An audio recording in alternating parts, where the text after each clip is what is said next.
Very good evening to all the viewers. So everyone are back for the session. So today's topic of discussion is audit and auditors. Okay. ఈ రోజు మనం audit and auditors అన్న concept of లాలో మనకి last chapter of Companies Act ఈ రోజు మనం start చేస్తున్నామండి. We are going to deal with this particular topic. Before starting the session, as on regular basis, we'll have our own power capsule. Today's power capsule is all about your happiness, as I have every day mentioning about the happiness. So happiness is nothing, it comes from oneself. Okay. Happiness అనేది మనము బయట మార్కెట్కి వెళ్ళి దాన్ని మనం కొని తెచ్చుకునే లాంటి ఆబ్జెక్ట్ కాదమ్మా. It is our own feeling and it is an emotion which comes out of us. Okay, it is not something ready which is available in the market like a ready-made objective. It comes from our own actions, like how we look at things, how we talk, how we react are very, very important for happiness. Okay, our happiness is in our own hands only. Okay, so if we think we have to be happy, we will be happy. If we think we have to get anger, we will get anger. Okay, but you tell me one thing, whenever, if I'll tell you a small example, when you see people clapping their hands, okay, when you see people, why do people clap hands? People clap hands because to appreciate something, because they want to give their appreciation in form of clapping. You see clapping hands in playgrounds, like when people when there is a cricket match going on, or you see clapping of the hands in a big auditorium, you see clapping of the hands in the assembly or in classrooms on the occasion of birth. For every happy moment, the happy moment is reflected, the happy moment is appreciated by clapping our hands. For sad moments, do you clap your hands? No. You know one scientific method or one scientific reason behind clapping your hands. If you join your hands and clap like this, the nerves which are connected from palms to brain, I will get activated more. Okay, they get more and more activated, and it will create some kind of happiness within you. Therefore, for every happy moment, in order to stimulate that happiness from ourselves, we will reflect it through our clapping of our hands. Okay, so whatever situation is, whenever you are feeling low, whenever you are feeling depressed, please recollect the happy moments you have enjoyed in your life with your friends, with your family members, with your colleagues, etc., and try to recollect, and always try to be maximum every day. We should think that how many hours we are happy. Are we really sad? Are we depressed? Are we really happy? So happiness is within us. We should be happy, and at the same time we should make people around us also to be happy by our presence. Okay, మన వల్ల 10 మంది కూడా సంతోషంగా ఉండాలి చూసుకోవాల్సిన బాధ్యత మన మీద ఉందమ్మా. So I think the key for every life is being a happy person, and happiness will bring you all success in your life, either in your professional life or in your personal life. The key for happiness is, the key for success is your happiness. Okay, you should be happy, you should be a happy person. If something could not happen, think why it could not happen, and don't try to nag those things, so that by nagging you will be more and more sad. Okay, so try to be happy, try to be a happy person, and make people around you also happy. Okay, so today with this wonderful important note in everyone's life, with a happy note, and let's begin our session by clapping our hands, because clapping is an indication for being happy. Okay, thank you so much for your listening, and now let's enter to the session of your audit and auditors topic. Let us join this particular topic of audit, which you again listen the same topic which is again covered in your auditing syllabus of second group. In your second group auditing syllabus, it is covered, but let us know what are the important points in this particular aspect which would be asked for your examination. Okay, now see, with this we have almost come to an end of your companies act. We have seen so many chapters, and we have covered so many sections with regard to your companies act.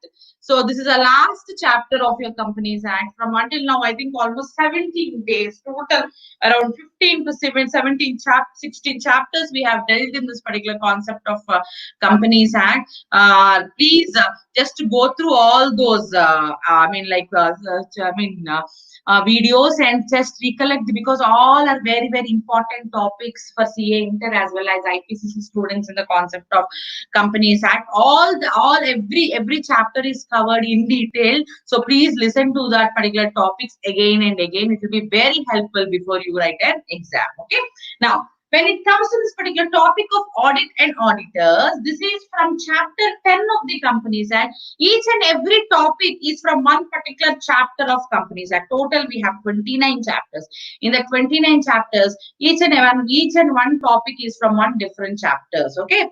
So this particular audit and auditors topic is from chapter 9. It is covering sections from 139 to 148. Almost 10 sections are covered in this particular topic. Okay, so how many sections are there? From 139 to 148. Okay, before entering into this particular topic, let us first discuss. Yesterday we have discussed the concept of dividend. That previous day we have discussed the concept of accounts. ఇవన్నీ కూడా మనము company books of accounts ఏం చేయాలి, ఎక్కడ maintain చేయాలి, ఇవన్నీ చెప్పుకున్నామా. అయితే ఇప్పుడు today's topic is regarding auditor. Who is a first auditor? Where the auditor is being appointed? What are the rights, duties of an auditor? What is who will pay the remuneration? Auditor of a normal company or auditor of a government company? These are all aspects we will once again go through in this particular topic in brief. Okay. Now, before starting this particular topic, let us see a bit of introduction. For every company, audit is mandatory, right? Why a company should get its books of accounts audited? What is the reason behind getting the books of accounts audited? Okay, see, the books of accounts are prepared by the management themselves. That is the board of directors. We have seen when we are dealing with the topic of accounts and books of accounts. Okay, the books of accounts are prepared by the directors themselves. That's nothing but the management. Okay, now there should be somebody to check this, whether they are prepared or proper, following rules and regulations, if they are, or the books of accounts are legally prepared or not. As per the legal compliances, there should be some check on it. No, there should be somebody, third party, who is not related to the company, should verify whether the company's financial statements are showing true and fair view or not. Because why? Because these books of accounts are again laid in the AGM, and these financial statements are shown to the shareholders. Can shareholders believe whatever the management says? Can shareholders rely on the words of management? No, because shareholders are also third party to the company. Even though they are owners to the company, they are third party. They can't totally rely what the management is saying. If they want to know the authentication, if they want to know the true and fair view of the books of accounts, the shareholders or the members of the company will check the financial statements only after they get audited properly. Therefore, audit is mandatory for all the company. Understood? The shareholders will check the books of accounts, or shareholders will check the financial statements and will come to know about the true financial position of the company only when the books of accounts are, only when the financial statements are properly audited by the auditors. Understood? Okay, so therefore, the only audited financial statements are accepted by the members in the general meeting. See, these books of accounts are maintained and prepared by management. Okay, financial statements are also prepared and signed, authenticated by them. Afterwards, what they have to do, they have to send all these financial statements with necessary documents and papers to the auditor, to the statutory auditor. For whom they have to send? To the statutory auditor. And by the time of preparation of these books of accounts or financial statements, they can take the help of an internal auditor who is an employee of their company. They can take the help of an internal auditor. But for the purpose of auditing, they have to send it to a statutory auditor who is not at all related to the company or who does not have any interest with the company. He is a totally third party. Understood? Only when they are audited by the statutory auditor, they are adopted or laid in the AGM where shareholders will accept them. Then without audit, shareholders should not even inspect the books of accounts as well as the financial statements. Understood? So this is a basic important point. See now, this auditing of books of accounts of financial statements is very, very important to protect the interest of the shareholders, to give them proven financial position of the company. It is very, very, very important. Okay, based on the report given by the auditor only, the shareholders or the public outside people will come to know whether the company is performing well or not, and for their any future investments, they would rely on the audit report or audit of the financial statements given by a statutory auditor. Okay, so the investment in the company is also dependent on how well the audit is done in the company. Therefore, it's a responsibility of the statutory auditor to give a fair report, to give a true remarks on the company's financial statement. Understood? Okay, if the auditor fails to do so, if he gives his opinion according to the will and wish of the management, he would also be punishable, and he's doing some fraud in order to cheat the innocent public. Therefore, it is very important while you're selecting an auditor for a company, he should be a very, very independent person who will not go according to the will and wish of the management. This is all general information. Okay, so why the audit is important? We all know why audit is important for a company, because based on this, the audit, the outside public or outside creditors or third parties will invest or will come into a contract with the company basing on seeing this particular report, audited financial statements which are kept at the registered office of the company. Okay, now there are certain legal provisions for the appointment of auditors of a company. There are few legal provisions which the company have to follow. We will know those legal provisions first. Okay, now before knowing this legal provision, who should be the auditor of a company? Who should be the, what are the qualifications? First, let me tell you what are the, in order to become a statutory auditor of a company, what should be his qualification? What is the qualification for becoming a statutory auditor of the company? Means number one, he should be qualified. He should get a qualified certificate from the ICA, Institute of Chartered Accountants of India Act. According to ICA Act, he should get a qualified certificate, and at the same time, he should also get certificate of practice from them. Therefore, he should get registered with ICA as a member, and he should get the certificate of practice. So, certificate of practice is very, very important, and he cannot be qualified auditor for USA, or he cannot be qualified auditor for England. He cannot register them. He should register with ICAI Act of India itself, and he should become member of ICAI, and he should get COP certificate from ICAI, Indian Chartered Accounts of India. Okay, from Institute of Chartered Accounts of India. From there only he should get certificate of practice. Okay, such individual who is a practicing chartered accountant or a firm of chartered accountants can become the statutory auditors of the company. This is a basic qualification to become a statutory auditor. However, LLP, okay, so LLP, Indian LLP, Indian liable partnership, LLP form of partnership can also become the auditors of the company. They can also become the statutory auditors of the company. Okay, so these are the basic requirement of qualifications for becoming an auditor of a company. However, the internal auditor cannot be a statutory auditor. There is difference between internal auditor and a statutory auditor. Okay, the internal auditor cannot be a statutory auditor. Internal auditor, he is checking the internal, finance activities of the company. Therefore, he's like an employee to the company. And he and the statutory auditor should not be the same person. Internal auditor is separate, statutory auditor is separate. Okay, this is another important point. One auditor, one person having COP can audit to a maximum of 20 company audits. He can audit to a maximum of 20 company audits. Okay, so, and as a firm, if there is a number of partners, each partner can get a limit of auditing up to each partner can audit total 20 companies. Each partner can also audit up to 20 companies. Okay. However, in this particular 20 limit, we will not consider OPC, small companies, and paid up capitals. And sorry, we will not consider OPC, small company, and a private company having paid up capital less than 100 crores. Once again, I'm telling you, these all are basic important points. Okay.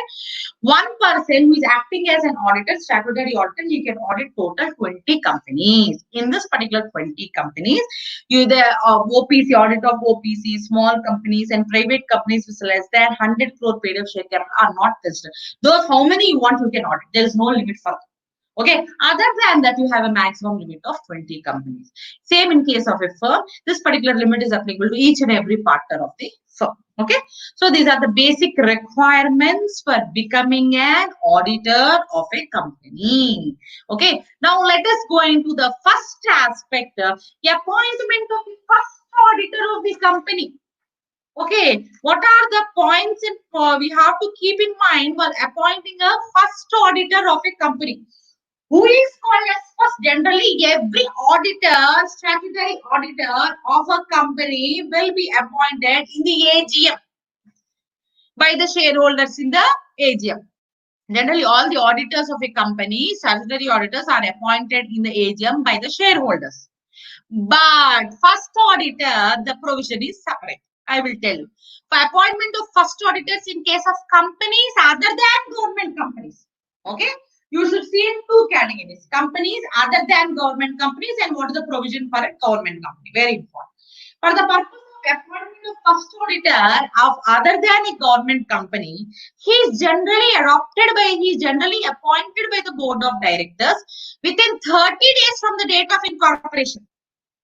Within how many days he will be appointed by the board of directors? Within 30 days he will be appointed by the board of directors in the board meeting by passing board resolution and also taking the consent of that particular auditor. He will be appointed within a period of 30 days from the date of incorporation. Understood? Suppose if board fails to appoint him within 30 days from the date of incorporation, the board will immediately intimate it to the members of the company. Okay, therefore, and also intimate it to them, and board of directors will give notice for conducting EGM, and the members will appoint within a period of 90 days. Okay, within how many days the members will appoint the auditor? Within a period of 90 days, the auditor will be appointed by the members in the EGM. Okay, when this will happen? If the board failed to appoint the auditor within a period of 30 days. Who will appoint next? The shareholders in the general meeting by conducting the extraordinary general meeting. They will appoint within 90 days the first auditor of the company. And the person who is appointed as the first auditor of the company will continue to hold the office till the conclusion of first AGM. Understood? What is the stipend? Stipend is very less. The auditor who is appointed as the first auditor of the company will continue to hold the office.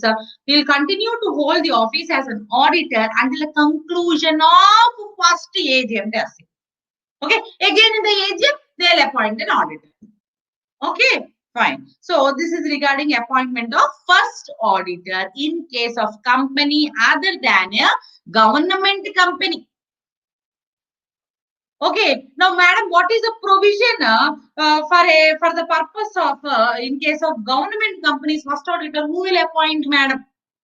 Okay, please note down the particular point. In case of government company, the first auditor is appointed by CAG, that is Controller and Auditor General of India, within a period of 60 days from the date of incorporation.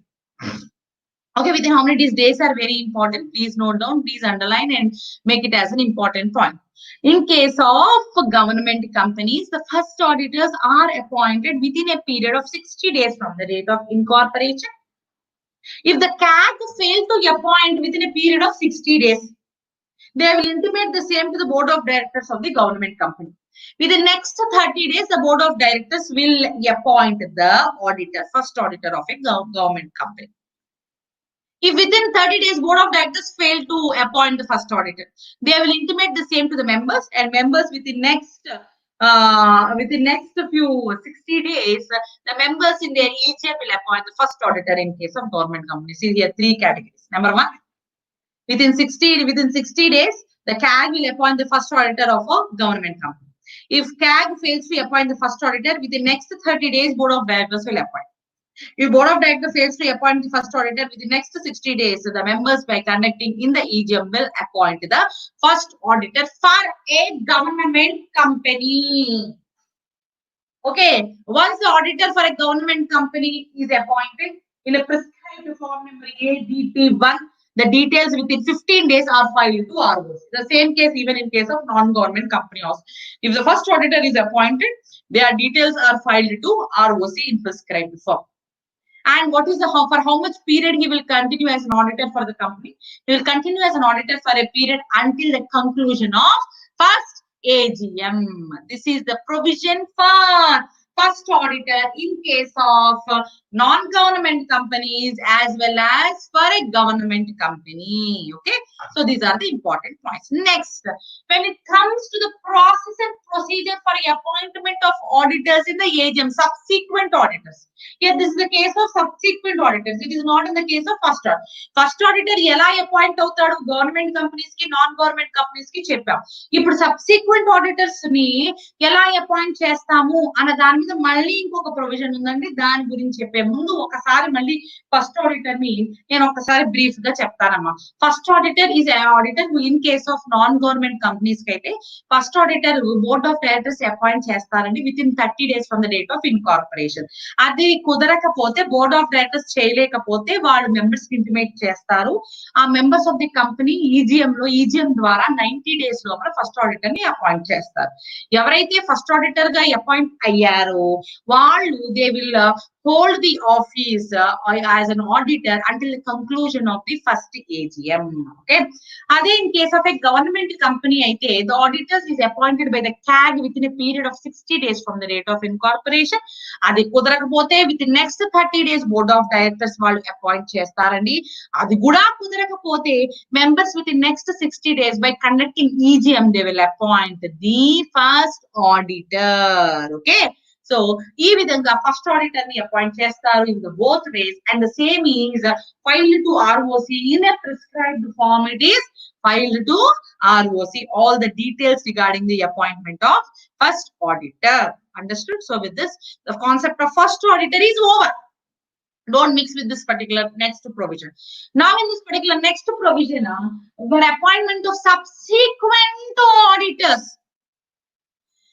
All subsequent auditors are appointed generally in the AGM of the company by the members. How is this process is being conducted? This process అనేది నేను జాగ్రత్తగా చెప్తాను వినండి. Okay. అయితే in every company, an individual person, an individual practicing chartered accountant or firm of chartered accountants will be appointed as their statutory auditors. Okay. So, ప్రతి company కూడా individual chartered accountant in practice గానీ firm of chartered accountants గానీ they will be appointed as a statutory auditors for they company. Okay, so they will be appointed in the AGM by the members by passing an ordinary resolution. How the auditor is being appointed in an AGM? Auditor is being appointed in the AGM by the members by passing an ordinary resolution, and before appointing him as an auditor, a written consent is also should be taken from that particular person. In this column, it's mandatory for the company to take a written consent from that particular person. Okay, as an auditor, whether he is willing to continue as an auditor or whether he is interested in doing the job as an auditor for that particular company. Okay, now what is the term for the auditor? Individual auditor, the term is 5 years. Okay, what is the term for an auditor to be appointed as a statutory auditor in the case of a company? Means the term is 5 years. Are in case of an firm, 10 years. The term is 2 terms, the 2 of 5 years, it is 10 years in case of a firm. In case of an individual, it is 5 years. Okay, now before that, ఒక పలానా person ని auditor గా ఓ పలానా firm ని auditor గా appoint చేయాలి అన్న recommendations board కి audit committee will give. Audit committee will give the recommendations to board of directors regarding the appointment of the statutory auditors of the company. Okay, so or according to this particular audit committee proposals, audit committee recommendations are very, very important in case of all listed companies. Recommendation of the auditor by audit committee is important for all listed companies. And audit committee is mandatory for all listed companies. And in case of public limited company, where paid up share capital is 10 crores or more, or turnover is 100 crores or more, or aggregate of outstanding loans or borrowings are 50 crores or more, as per the latest audited balance sheet, if any one of these criteria is satisfied, it is mandatory for public limited company also to have an audit committee. Once again, I am telling you. Okay. The board of directors will select an auditor and propose them to the members in the general meeting. And the board will take the recommendations given by audit committee. This audit committee, composition of audit committee and audit committee team is mandatory for a listed company. And for public limited company, it would be mandatory only if it is satisfy any one of this particular criteria. That is paid up capital of 10 crores or more, turnover of 1000 crores or more, aggregate outstanding loans or borrowing of 50 crores or more. ఈ మూడిట్లో ఏదైనా ఒక కేటగిరీని satisfy చేస్తే అప్పుడు public companies కూడా public listed companies కూడా ఈ audit committee అనేది మ్యాండేటరీ అవుతుంది. వీళ్ళు ఏం చేస్తారంటే ఆడిట్ కమిటీ వాళ్ళు they will check in that particular or who are very, very reputed practicing chartered accountants or who have very good, I mean, like who have very good reputation and have a goodwill and they have very good track record. Such auditors would be recommended by the audit committee to the board. Then board will make a proposal in front of members. Then members are final persons who will decide these particular statutory auditors in the general meeting by passing an ordinary resolution. Okay, who are the final members? And in between, if suppose board of directors are not happy with the recommendations given by the audit committee, then board will refuse to make a proposal. Then audit committee should find out another person and they should recommend in such cases. Okay, so ultimately audit committee should try to satisfy the board, and board will make the proposal, and ultimately who will accept the auditors means the members. The members are the persons who should accept the auditors, statutory auditors of a company. This is very, very, very, very important. Okay, so in this way the statutory auditors of a company are appointed in the general meeting by the shareholders by passing an ordinary resolutions. Okay, so this is an important point. And what is the time period for appointment? Is for appointment of an individual auditor, it is 5 years, and for a firm it is 10 years. Okay, this is the time period. Okay, now, however, before appointment, this particular auditors, they should check whether they are having proper qualifications as a practicing chartered accountant under the ICA Act, and they should not be disqualified under this particular act, and there should not be any litigations or any cases on them, and they should not give any notice of unwillingness to be appointed as an auditor, and they are not I mean, like such any of the auditor for members who are unwilling to accept them, so such persons cannot be appointed as an auditor. Okay, so they should disclose properly that there are no cases pending on them, there are no litigations on them, there's no fraud, there's no cases on them which are running in the court, and all these things are very important before appointing a person as an auditor. Okay, so this is very, very important in case of the appointment of an auditor. For subsequent auditors are appointed in the general meeting by the members by passing an ordinary resolution. This is a very, very important concept. Okay, now next, before going into this particular concept of casual vacancy, the word casual vacancy is very, very important. First you understand this particular terminology of casual vacancy, then I will explain you in detailed. Okay, the word casual vacancy ante ఒకసారి ఒక particular person గాని firm గాని auditor గా appoint అయిన తర్వాత కొన్ని కారణాల వల్ల అతను ఆ పర్టికులర్ పొజిషన్ నుంచి వెళ్ళిపోతే either by retirement or by resignation, not by retirement, not by resignation, by disqualification. If he vacate that particular position, that particular that particular I mean gap is called as a casual vacancy. Okay, therefore vacancy is very, very important. This casual vacancy arises because the auditor is he is disqualified after his appointment, or auditor is not willing to continue as an auditor of the company. The vacancy is created after his appointment. That vacancy should be filled in this particular respective manner. అంటే ఇప్పుడు చెప్పబోయే procedure ప్రకారము fill చేయాల్సి వస్తుంది. Okay, government companies కి అయితే ఎలాగా, non government companies కి అయితే ఎలాగా, I will tell you that particular procedure for filling the casual vacancy which is important under section 139 subsection 8 of the Companies Act. Okay, so ఇప్పటి వరకు కూడా కంపెనీ యొక్క ఫస్ట్ ఆడిటర్ ని ఎలా అపాయింట్ చేయాలి, how to appoint a first auditor we have seen. Next, how to appoint a subsequent auditors in the annual general meeting, we have seen that particular provision also. And now if suppose a vacancy have created in the auditor's office because either by his resignation or his disqualification after his reappointment, how that vacancy will be filled, we will come to know this particular aspect now. In case of a government company, the casual vacancy is to be filled by the government, by the CAG, within a period of 30 days. So, Controller Auditor General of India will fill this particular vacancy within a period of 30 days. If the CAG could not do, they will intimate the same to the Board of Directors. Then Board of Directors will conduct the board meeting, and within next 30 days, they will fill the casual vacancy. Okay, so if in case of government companies, if CAG failed to conduct CAG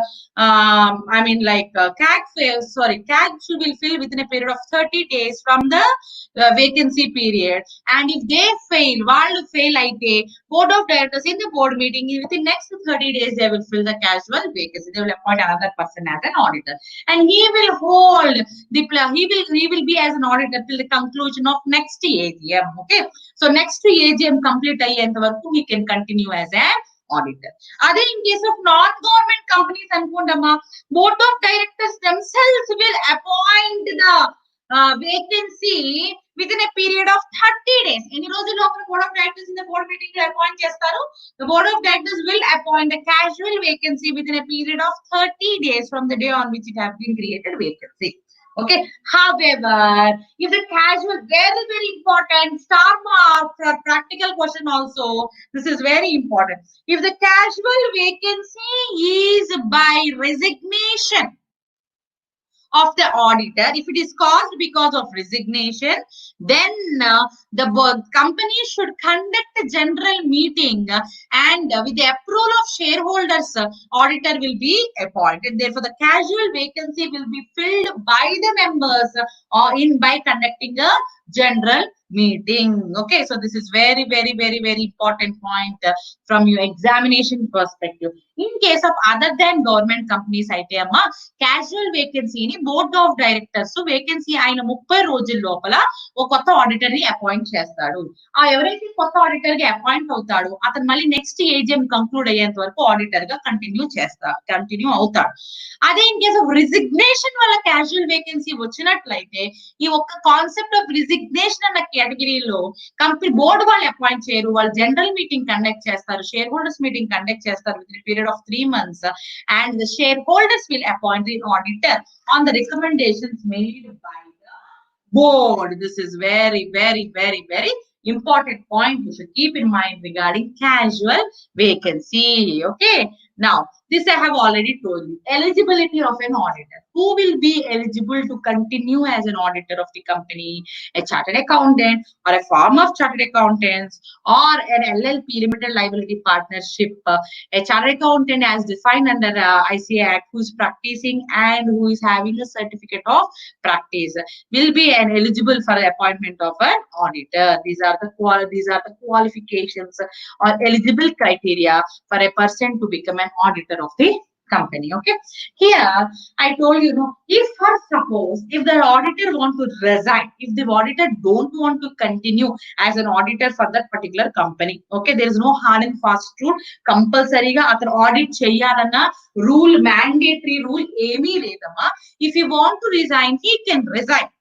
Okay, but once he resigned as an auditor from the company, he should file a form ADT3 with all the necessary reasons within 30 days from the date of resignation to the ROC.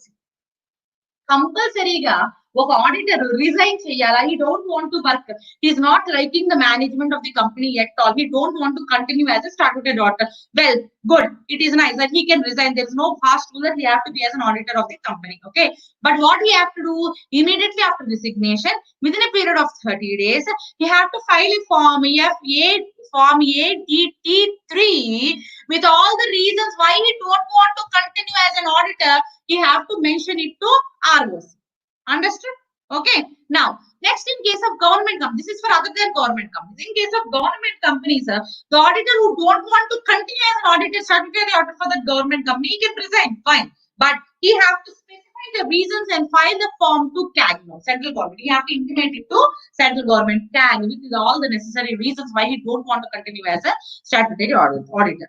Otherwise, if he fails to do so, if he fails to file the form within a period of 30 days, he would be liable for a penalty minimum of 50,000, maximum of 5 lakh rupees.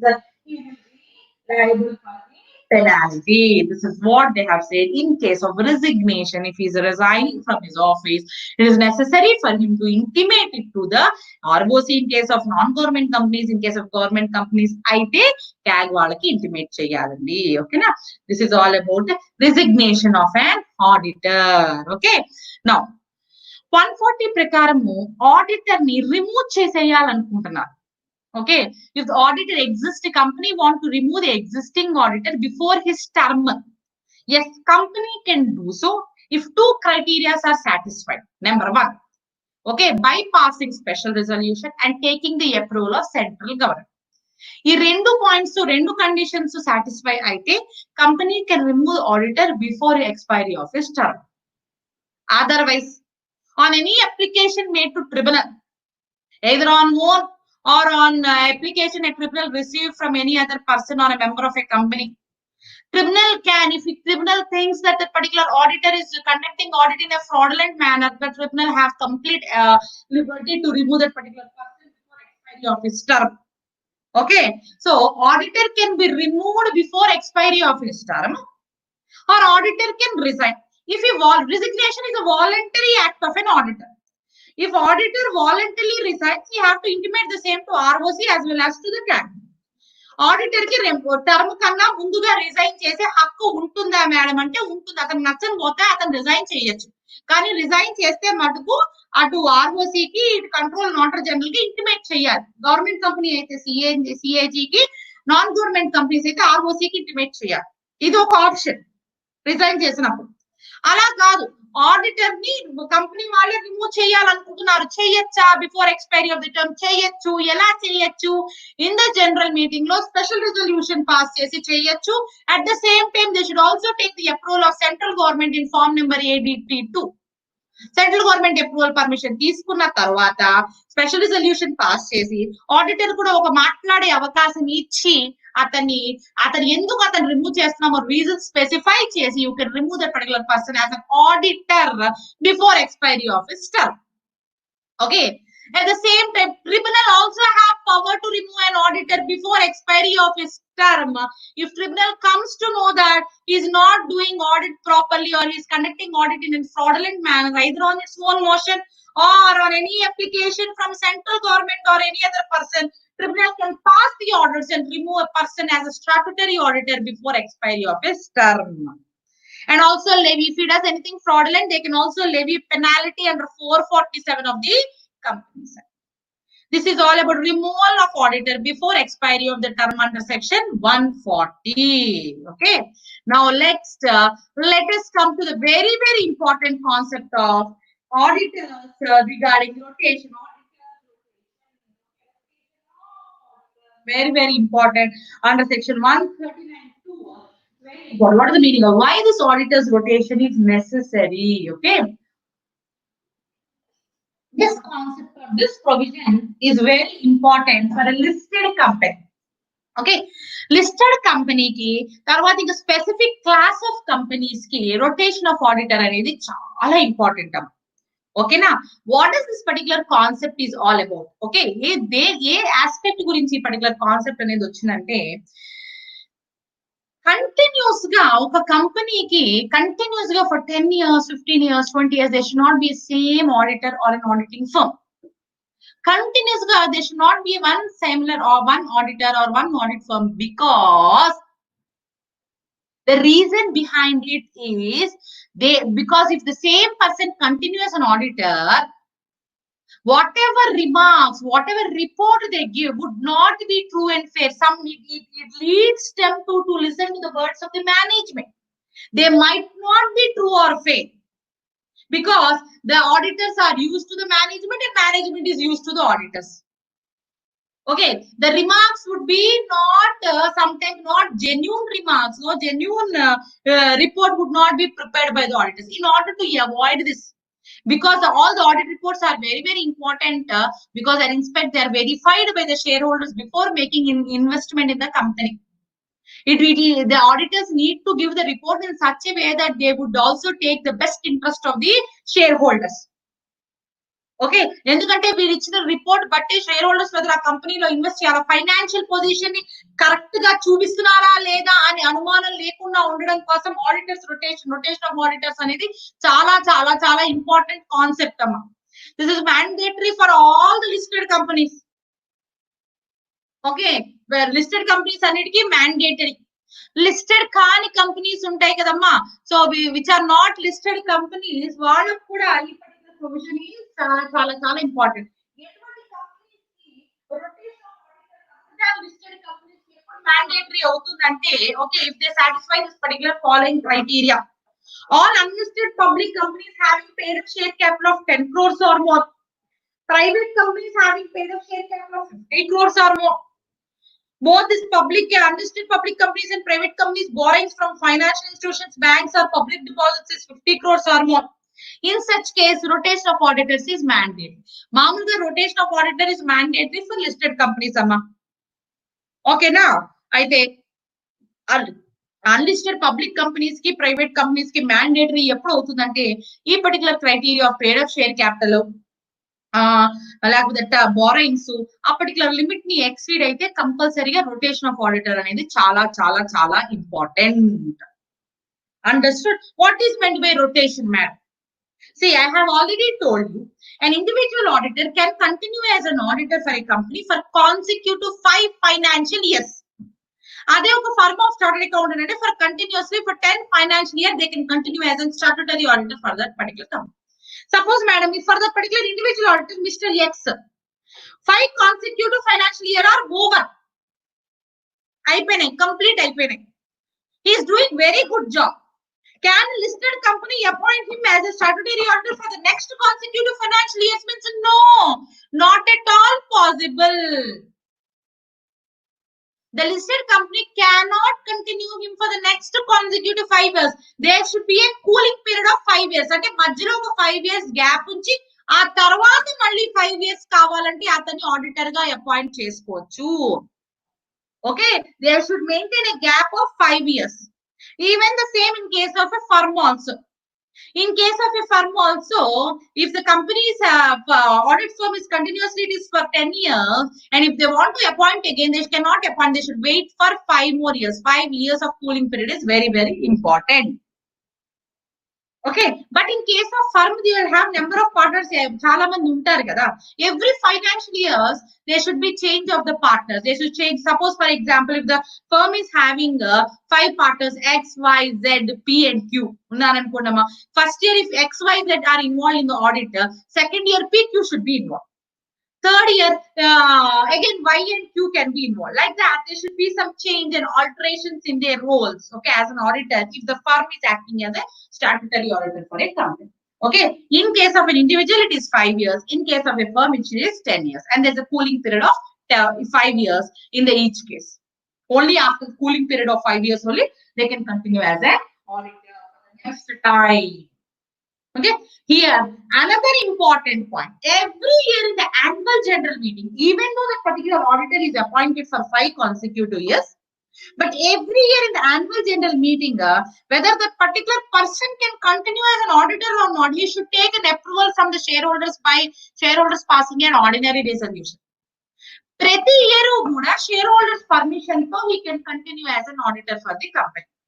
Therefore, ratification, that is approval by the shareholders every year, is mandatory in the AGM for continuing that particular firm or an individual as an auditor for the company. Very, very, very important. If the members doesn't want him to continue as an auditor for next year, they can remove him by passing a resolution, even before the expiry of his term, as I have previously mentioned you, and also at the same time taking approval from the central government. Understood? Suppose. Okay, now another important point. Suppose for a new companies, and the company, this particular provision is applicable because they have fallen in that particular criteria of paid up capital, increase in paid up capital or borrowings. For them, madam, if they want to apply this provision, in how much time they should apply? Okay, once they fall this criteria, ఈ criteria ని satisfy చేసిన 3 years వరకు time period అనేది ఇస్తారు. ఈ 3 years తర్వాత నుంచి కంపల్సరీగా ఈ ప్రొవిజన్ ఫాలో అవ్వాలి. That particular company, either it is listed public company or unlisted public private company, if they fall into this particular criteria, for the purpose of transition, for the purpose of change, 3 years time gap is given by the Companies Act. Within this 3 years, they should make all necessary adjustments and see that this particular provision is properly implemented by the company. Therefore, rotation of auditors is mandatory for all listed companies and unlisted public companies and private companies. It is mandatory only after it satisfies the criteria of paid up share capital and the borrowings which is given in the material. Okay. Now, however, in case of banking companies which are guided by RBI Act, for the appointment of statutory, the term of statutory auditor according to RBI Act is 5 years, and the cooling period is 2 years. Sorry, 4 years. Okay. In case of banking companies which are regulated by the statutory act of RBI, for banking companies which are regulated by the statutory act of RBI, for them, the term of the statutory auditor is 4 years and cooling period is only 2 years. Understood? Okay. The same way, even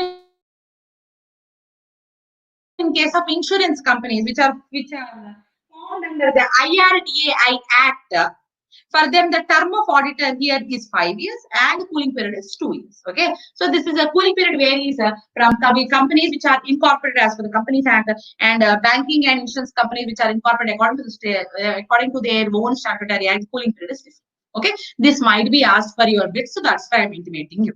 Okay, this is all about auditors rotation, which is very, very, very, very important from examination perspective. Okay, here one more bit I'm saying, one more very, very important examination question I'm saying. Suppose if Mr. A is an auditor, is a partner in A, B, C and co firm. Listen carefully. Mr. A is a partner in A, B, C and co firm. They are the auditors for a listed company from year 2010 to 2000, from 2010 to 2020.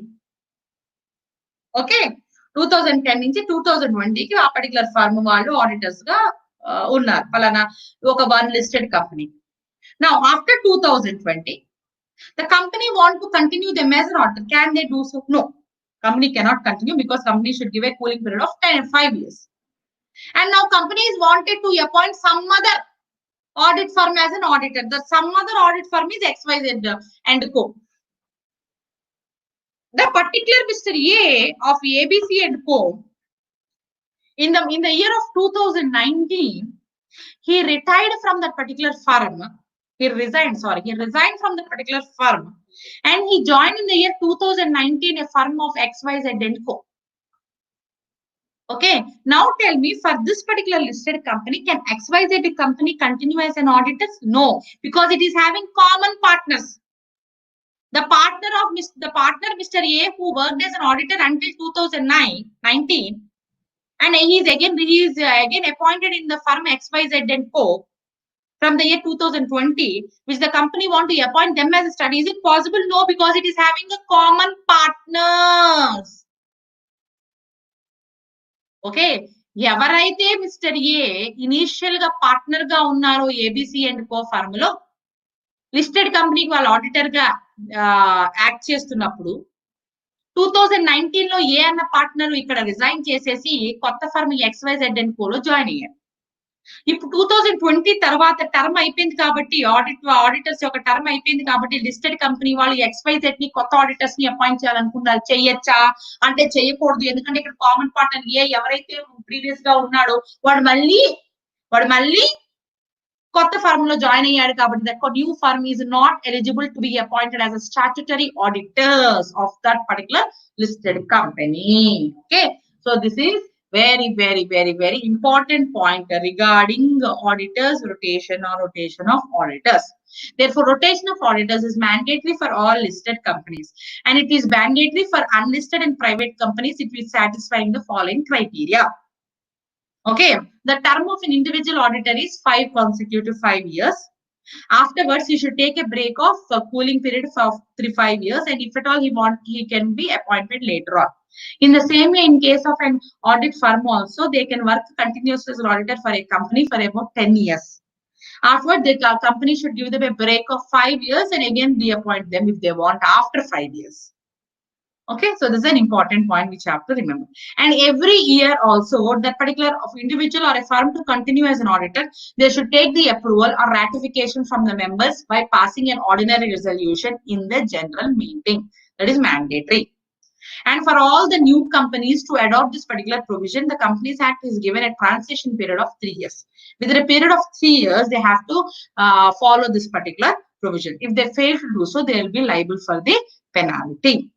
This is all about auditors rotation point under section 139(4) of the Companies Act. Okay, so these are very important aspects which you have to keep in mind.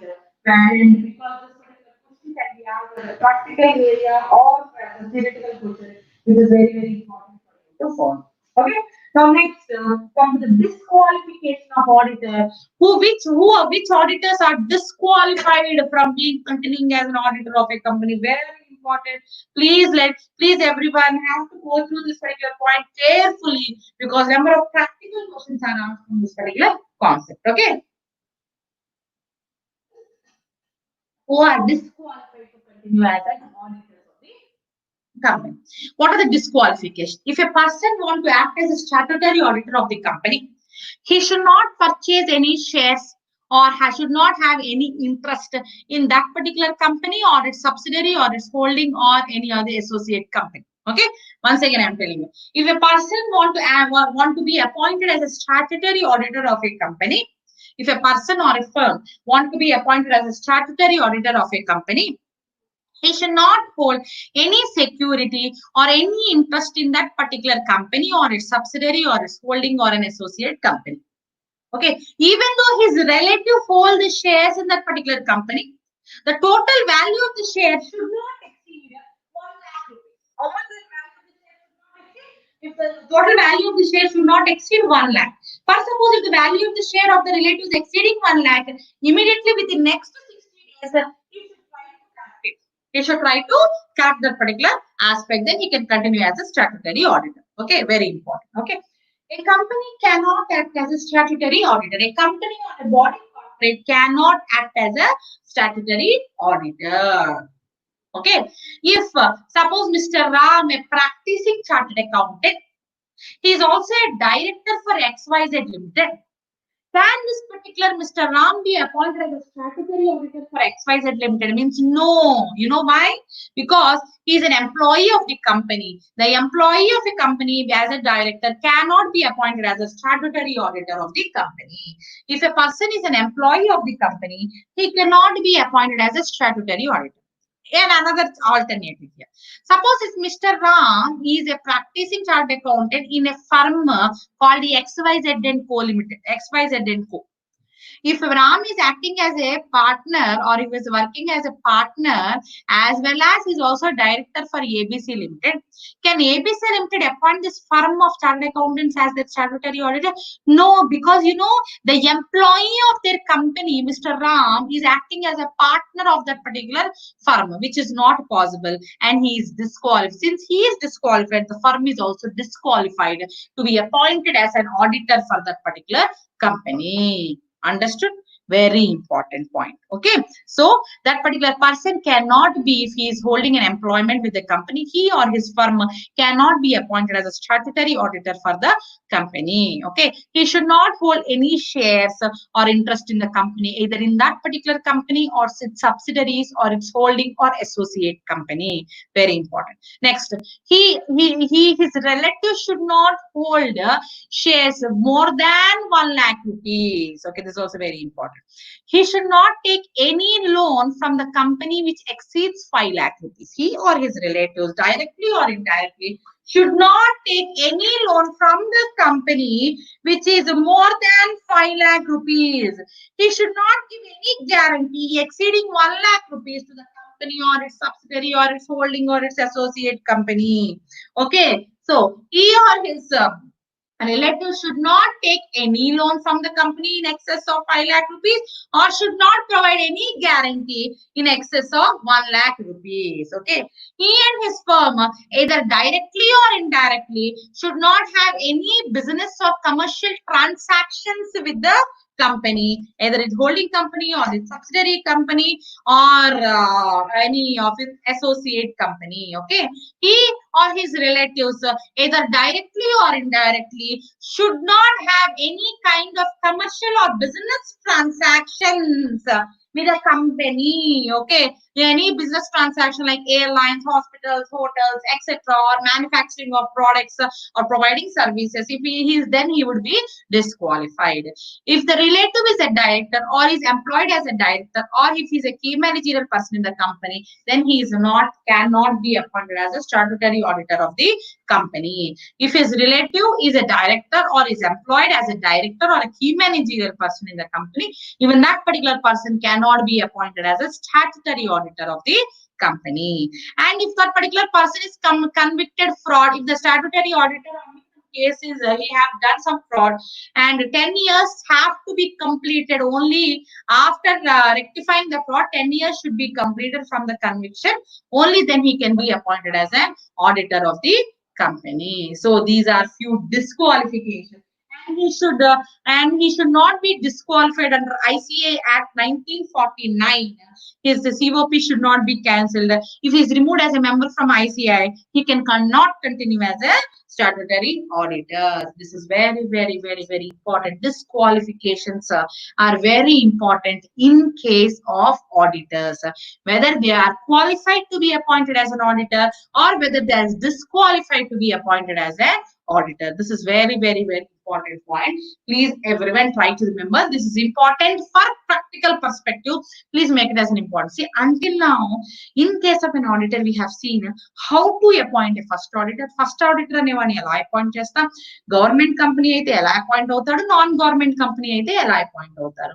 అదే కాకుండా next subsequent auditors, other than first auditors ని annual general meeting లో ఏ procedure per appoint చేస్తాం అనేది మనము చెప్పుకున్నాం. ఓకేనా. తర్వాత ఒక ఆడిటర్ కి కావాల్సిన క్వాలిఫికేషన్, ఆడిటర్ గా కంటిన్యూ అవ్వాలంటే వాడికి కావాల్సిన క్వాలిఫికేషన్స్ గురించి చెప్పుకున్నాము. క్యాజువల్ అపాయింట్ అయిన తర్వాత క్యాజువల్ వేకెన్సీ వస్తే ఆఫీస్ ఆఫ్ ది ఆడిటర్ లో క్యాజువల్ వేకెన్సీ క్రియేట్ అయితే అటువంటి టైంలో గవర్నమెంట్ కంపెనీస్ అయితే ఎలా అపాయింట్ అవుతారు, నాన్ గవర్నమెంట్ కంపెనీస్ అయితే ఎటువంటి పద్ధతి అన్నది కూడా మనము explain I have explained it. Okay, now after that we have seen what is the disqualification. Audits, auditor ga atani what are his disqualification? If those disqualification are there, he cannot continue as a statutory auditor of the company. Okay, this aspect we have discussed. Before that we have seen, if an auditor want to resign before his tenure, if an auditor want to resign from his job before his tenure, for whom he have to apply the forms, in prescribed forms we have discussed. And if the company itself or if the tribunal want to remove an auditor before expiry of his term, what procedure we have to follow, I have discussed matter. Okay, so these all are very, very important concepts we have discussed. And this point also I have told you. Total, how many companies a person can act as an auditor? Total 20 companies, and in that we are not counting OPC, small company, and private company whose paid of share capital is not more than 100 crores. We are not considering them. Okay.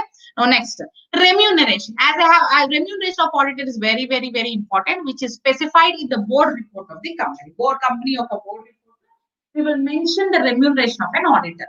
For the first auditor, remuneration is fixed by the board itself, because first auditor is by the board itself. And for subsequent auditors, the remuneration and the appointment of auditors is done by the shareholders in the general meeting by passing an ordinary resolution. Okay, therefore, very important examination bit. First auditor, in case of a first auditor, remuneration is fixed by the board itself. For a subsequent auditor, remuneration is fixed in the general meeting by the shareholders by passing a ordinary resolution. For government companies also, remuneration is fixed by the shareholders in the general meeting itself. Okay, so this is very, very important point. It is also fixed by the shareholders in the general meeting. Okay, now this very important point. Reporting of frauds by auditors. How do they report? When do they report? ఒక fraud ఏమన్నా జరిగితే ఆ fraud report చేస్తారు, చాలా important point. Actually what are the rights of an auditor?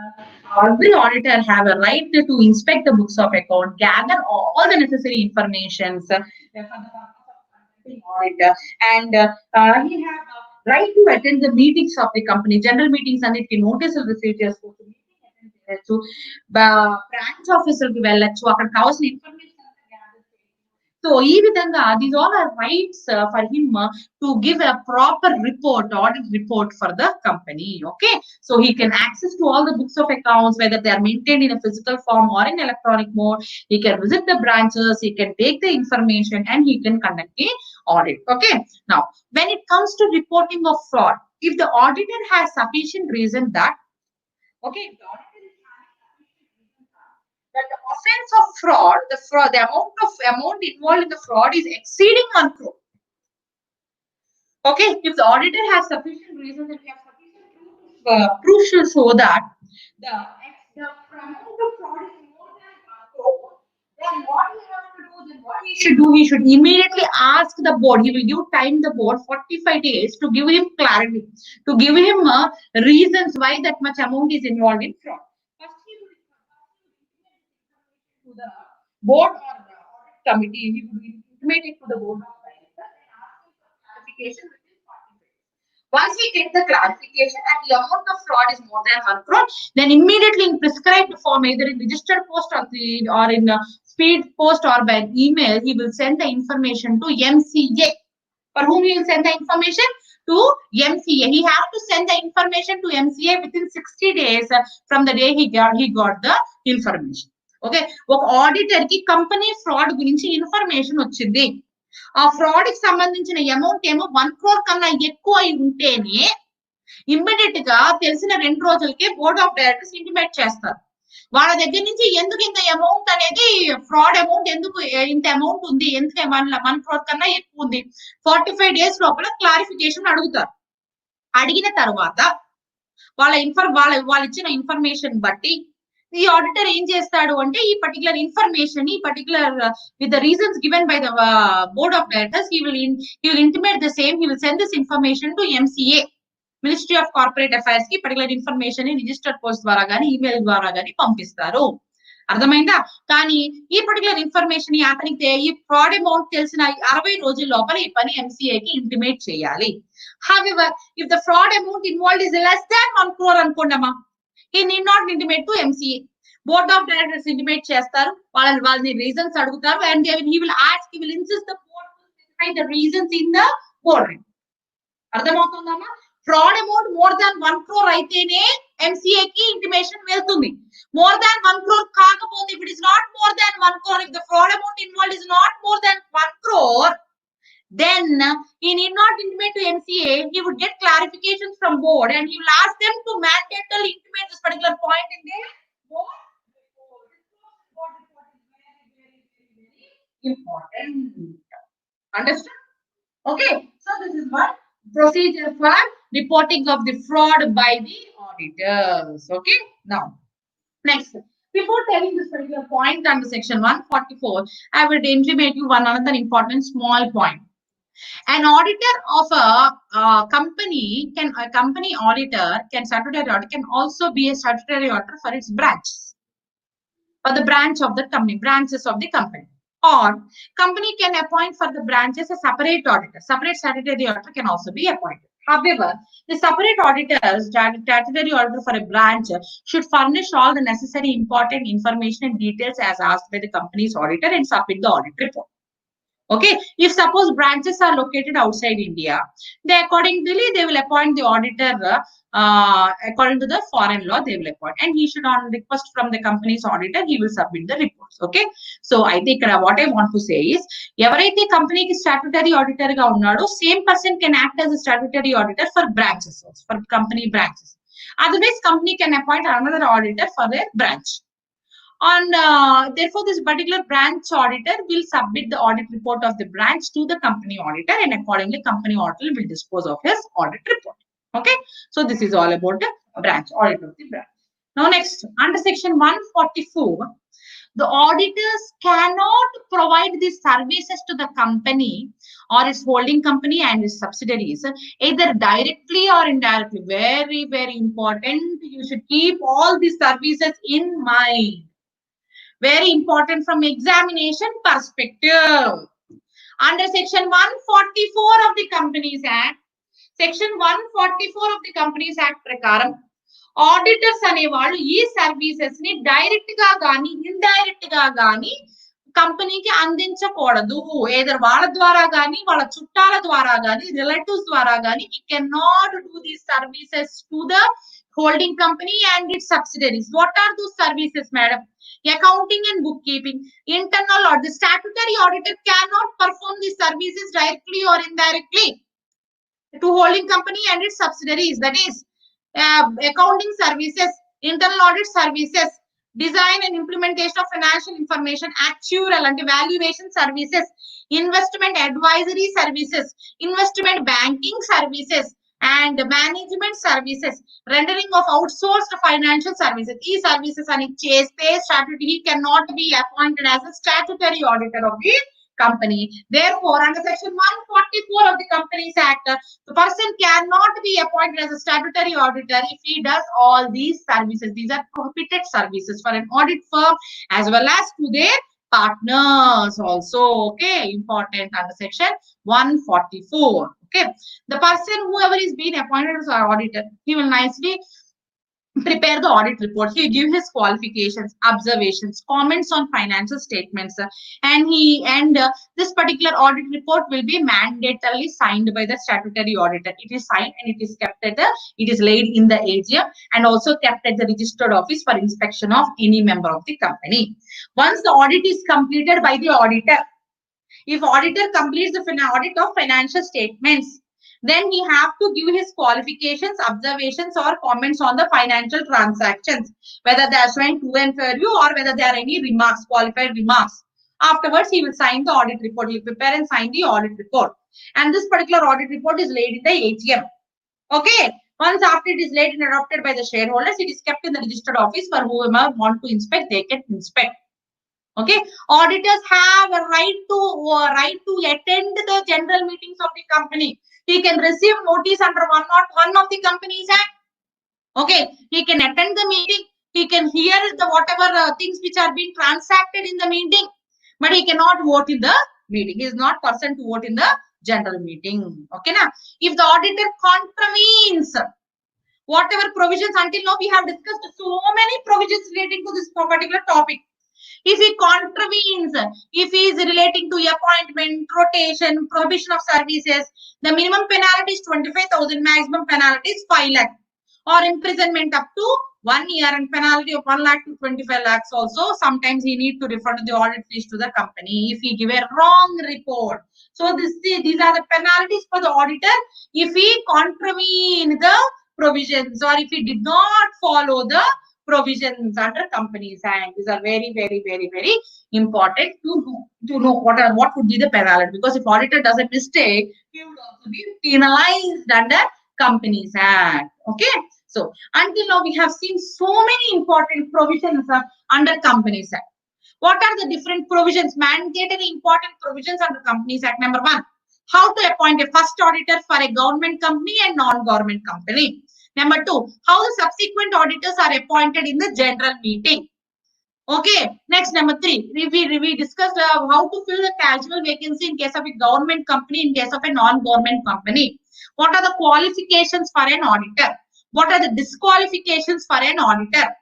Okay, what is the procedure to be followed when the auditor wants to resign before expiry of the term?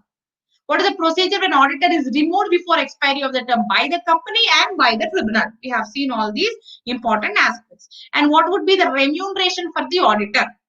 What are the rights of an auditor?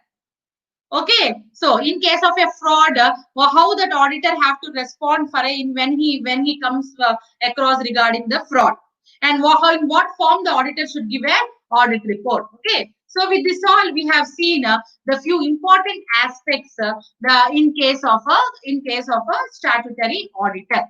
Okay, very, very, very, very important provisions. Now let us see few cases. First, let me discuss these case laws. Then we will go for the rest of the things. Okay. Okay. Now see, very important cases. Albert is a member of Institute of Chartered Accountant of England in Wales. Albert is a member of Institute of Chartered Accountants of England and Wales. He is not a member of ICAI.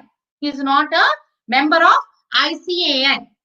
And will he be qualified to be appointed as an auditor of the company? No. Why? Because he is not a person who is registered with ICAI of India Act 1949. He is registered as a chartered accountant in England. Therefore, he cannot be qualified to be appointed as a statutory auditor for Indian companies, Indian incorporated companies. Next, Akash, a member of ICAI, does not hold a certificate of practice.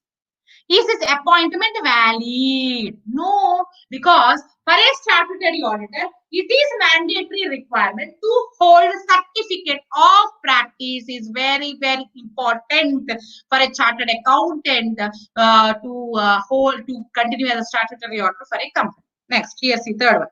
Amar, a partner in a firm of Messrs. Balram and Co., a chartered accountant, is a secretary of Chand Limited. Means he's working as an employee in Chand Limited. Can Amar or Balram and Co., can Amar as an individual or Balram and Co., his firm, can be appointed as an auditor? No. Amar individually is disqualified to be appointed as an auditor. Balram and Co., since he's a partner in that, he cannot be appointed as an auditor. Hamtum Associates, CA, have been appointed as an auditors for SP Limited. Mr. Tum, the junior partner, holds 10 shares of HP Limited, which is a holding company of SP Limited. Is his appointment valid? No, because a statutory auditor cannot hold shares of that particular company or its holding company or its subsidiary or its associate. He is disqualified from being appointed as an auditor. This was an important aspect. Okay, Mr. Amar, a chartered accountant, bought a car financed rupees 6 lakhs by Chaudhary Finance Limited, which is a holding company for Charan Limited and Das Limited. He has been a statutory auditor for Das Limited. Okay, which he continues even after taking a loan comment. However, his loan amount, his indebtedness should not exceed 5 lakhs. But if it exceeded 5 lakhs, he cannot be appointed as a statutory auditor. CA Prabir, statutory auditor of 21st Century Credit Limited, also holds a credit card of the company with a credit limit of 5 lakhs for 45 days towards purchase of merchandise and cash withdrawal if the appointment is valid. No, in this particular case also, since he is utilizing the company's credit card, he is not eligible to be appointed as an auditor. A public limited company held its AGM on 30th 9 2015 in respect of its accounting year ended on 31 3 2015. The auditor was appointed to hold the office till the conclusion of next AGM. But the auditor has resigned on 15th March itself. Explain the legal aspects. Okay, if an auditor wants to resign from his office before expiry of the term, since it is a public limited company, he have to specify the reasons for his resignation and intimate and file a prescribed form to ROC. And this particular casual vacancy, in case of other than government companies, will be filled by the board of directors. Okay, so this is the point related to this particular case law. Okay, so in this particular topic, we have few important points which we have to consider. Case laws which are very, very important in this perspective. They would ask whether the person is qualified to be appointed as an auditor or not. In respect of disqualifications, very, very, very important. Okay, so and when it comes to an audit report and the duties of an auditor, here few essential points are there. I will just tell you, please just go through them. You need not by heart all these points. In case when it comes to a duties of an auditor, first he have to do audit. No, for books of accounts he have to conduct the audit, he have to prepare an audit report, and he have to make all necessary disclosures in the audit report, and he have to see whether the company is maintaining proper strong internal controls or not, and he should see whether the company's financial statements are showing the true and fair pictures of the company, or the qualifications are there or not, and his duty to attend the meeting and listen to the annual general meeting. He should take very due skill. He should take a special care when he is doing audit for the company, and he should see ensure that he should ensure whether the company is following the accounting standards and auditing standards. And in case of fraud, he should definitely intimate to the company regarding the fraud, and he should also he should also check on certain minute points like whether the company is issuing shares for cash, whether these cash have been received or not, other than cash, for what purpose the company is issuing the shares, and all these aspects. It's very, very important for as an important duty, because he's acting as a trustee for the outside public. Therefore, it is a very important duty for an auditor to implement all his responsibilities at the time of audit of a company. Once this particular obligation of conducting audit is over, and finally it's a responsibility of an auditor to prepare an audit report. He should give the report with all the necessary informations as required under the law, and he should specify all the qualifications where he comes across, and he should see whether whether the financial statements are properly made according to the accounting standards and auditing standards which are required by the act, and accordingly he will conduct the audit with all the necessary proofs and with the necessary verifying necessary documents, and finally sign the audit report. Okay, so these are the duties and the audit report in case of an auditor. These are very, very important points. Okay, so with this we completed the topic of audit. All the important aspects in this particular topic of audit and auditors I have completed. Let's before winding up of this section, we will just definitely go through these particular once again what all points we have discussed. An important topic in examination, they would ask from this particular topic around 5 marks you will get for the examination. So what are the important sections or important aspects of this particular topic are: appointment of first auditor in case of government and non-government companies, appointment of subsequent auditors, and details of audit committee, qualification of auditors, disqualification of auditors, how to appoint, how to fill a casual vacancy in case of government companies, and in case of non-government companies, how to fill a casual vacancy, Then next, if the auditor is resigning, what is the procedure to be followed before expiry of his term? And what is the term in case of an individual? What is the term in case of a firm? Rotation of auditors, which is very, very important for all the listed companies. And in case of unlisted companies, what is the criteria for rotation of an auditor? And next one is in case of, removal of an auditor before expiry of the term by the company and by the tribunal. What is the procedure followed by them and what are the provisions relating to it? So we have seen remuneration to the auditor, and finally the audit report prepared by the auditor. And under 144, what are the services not to be done by the statutory auditor of that particular company or its holding subsidiary or associate company, either directly by himself or with the help of his relatives. So these all are primarily important in this topic of audit and auditors. Please go through, please listen carefully once again, go through these slides, and whatever material is available with you, please follow all the materials, and the institute material is also very important. Please follow, and you would get around 5 to 6 marks from this topic. So it's an important for practical as well as from in the perspective of this. So with this, I hope everyone have listened carefully to the session, and I hope everyone understood these topics of audit and auditors. With this, we have completed the entire Companies Act session. For today's class, all the Companies Act syllabus is over, and I request all the students, please go through the videos for before classes, like what all we have completed until now in Companies Act. So please, you can go through the videos before you prepare these questions or prepare the syllabus relating to law. And all the chapters of Companies Act are covered. So for the important chapters, please listen carefully. And from tomorrow, we are going to deal with Negotiable Instrument Act. Okay, NI Act is important for you, important chapter which covers around 10 marks under for CA inter students, as well as it is important for IPCC who are going to write exams in this month of July. Tomorrow, I am going to start NI Act. With this, Companies Act is over. Before completion, I will give you 3 important points. Please keep in mind. For the preparation of Companies Act, you should keep in mind three important aspects. Number 1, in what way the direct theoretical question would be asked. Number 2, how I should answer a practical question, how I should crack a bit. So it's very important. Total Companies Act is 60 marks, and your preparation should be in such a way that you should be able to get from Companies Act itself above 50 marks. So you have to prepare accordingly. And for practical question, it's very important you segregate it like in facts of the case, provision, analysis, and conclusion based on the marks allotted to you. And in case of a theoretical question, write in explain the points in a point wise. Okay, I hope you try to do your preparation well. Don't be scared. You write well, prepare well every day, at least for 15 to 20 minutes. Please practice writing so that you can improve your writing skill and you can write within the time which they have given to you. Okay, hope you all enjoyed this Companies Act classes. Thank you so much. See you tomorrow with a new topic of negotiable instrument. Take care. Bye bye.